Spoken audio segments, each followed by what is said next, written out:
নমস্কার, পাল ক্রিকেট কমেন্ট্রিতে সবাইকে স্বাগত। কালকে দিল্লি বনাম গুজরাট ম্যাচটা খুব হাড্ডাহাড্ডি হয়েছে এবং ডেভিড মিলার চাইলে পারত ম্যাচটাকে ফিনিশ করার জন্য, কিন্তু নায়ক থেকে খলনায়ক হয়ে উঠেছেন।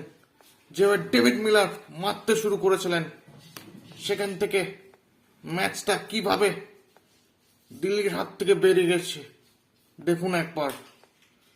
ছোড়ো ইনিংস, শেষ মুহূর্তে পারেননি, ব্যর্থ, এবং সেই ব্যর্থর একদিকে সব উইকেট পড়ছে, অন্যদিকে ডেভিড মিলার ঝড় তুলছে।